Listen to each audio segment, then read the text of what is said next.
Всем привет! Сегодня приготовим вкусные рогалики с вишнями. Такие рогалики очень легкие в приготовлении и такие домашние, что их хочется готовить еще и еще.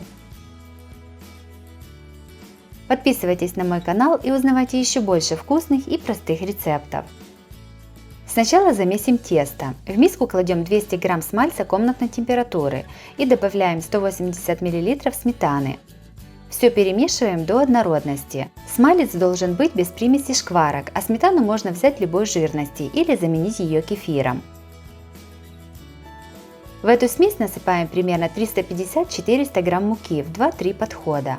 Вымешиваем тесто сначала ложкой, а затем руками. Тесто должно получиться мягкое и пластичное.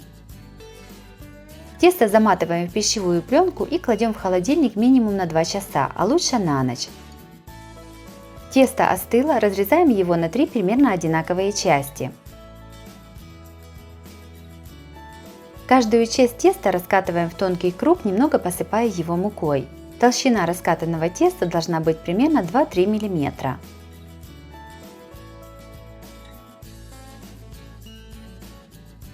Получившийся круг нарезаем на примерно одинаковые сегменты. Я разрезала на 12 частей.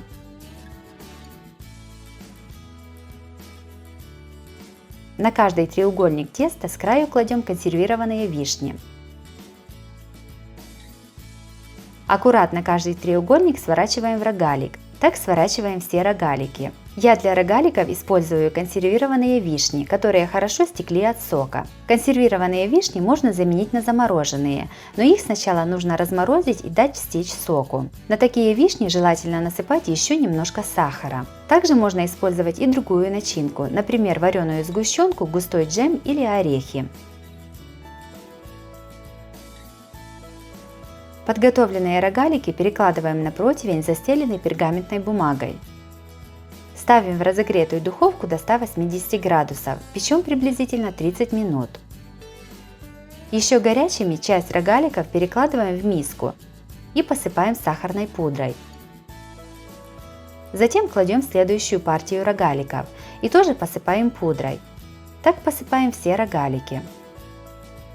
Также у меня на канале есть и другие рецепты приготовления рогаликов, смотрите их в моем плейлисте по ссылке на экране или в описании под видео.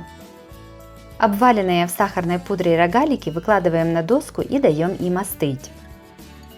Рогалики с вишнями получились очень вкусными и нежными.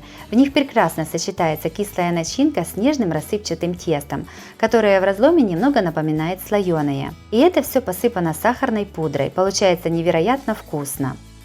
Если вам понравился рецепт таких рогаликов с вишнями, то обязательно ставьте лайк, подписывайтесь на мой канал и нажимайте на колокольчик, чтобы не пропустить новые видео. С вами была Оксана Пашко. Готовьте вкусно, готовьте с удовольствием!